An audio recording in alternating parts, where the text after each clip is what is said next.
Number one. At the time the story took place, I was living in a rural town in the USA.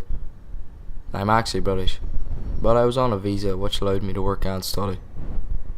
It was a pretty cold day, and I'd just gotten off the phone with one of my friends in Canada.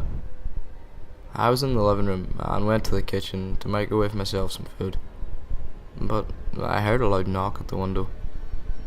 It startled me, as I usually didn't get guests. I assumed I was some sort of a salesperson, but I should have known better.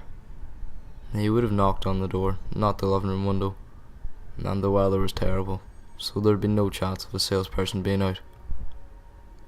I went towards the window anyways, and opened it up just a little so he could hear me. Yes, I said.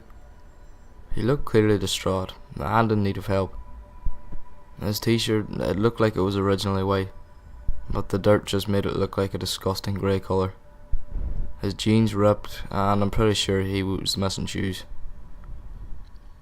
He motioned towards the door and asked me to open it. I asked him, why? He then went on to explain he's a missing person and was kidnapped. He managed to run away and wanted to come in, or they'd get him. I know I might be bashed for what I had done next. I had told him that I would not be able to open the door, as I'm only a guest in the house. And this was a lie, of course. But he could definitely hide in the garden until I called the police. And he agreed, as he was supposedly helpless. I saw him leave and went towards the back, so I decided to call the police. I then turned away towards the door and was on the phone with the police, explaining the situation.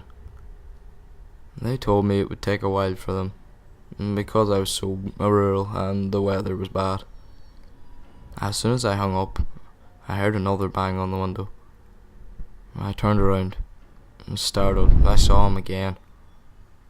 This time, there was a satanic grin on his face. He then said a few words that full on sent me into panic mode. He said something like, "I'm glad you called the police. The quicker they arrived at the homicide scene, the better." He then started to try and smash my windows whilst laughing, though by then I had darted towards the kitchen, which led to the garden. I was just so confused right now. I grabbed the kitchen knife and then headed upstairs, not knowing what to do. I could hear the glass break downstairs, and I heard him murmur something like, "I'm gonna murder you." I could then hear police sirens, which weren't for me, but it sent him into panic mode as he jumped from halfway up the stairs to the bottom and then fell over. He limped towards the garden, laughing or crying. I honestly couldn't tell. The police did arrive, and he eventually was arrested. He claimed to be mentally ill, so I'm not too sure what happened to him as I left the country. Even though it might not be the scariest story, missing person, let's not meet. Number two. When I was a little kid, my father was diagnosed with schizophrenia, and that quickly became very severe. He started thinking the FBI were after him and becoming incredibly paranoid, and he even got into legal trouble for abusing 911. From what my mum told me, he started accruing a variety of really sketchy friends. All are severely mentally ill people, drunks, druggies, prostitutes, and homeless people. One day though, he didn't come back from work. This was before cell phones, but when my mum called his work, they said he had left and everything seemed normal. She called our family members, some of his real friends and co-workers. Nobody knew anything and nobody had seen him. When he didn't show up at home by bedtime, my mum called the police and explained to them that my dad had left without anything and he had just taken his car and wallet.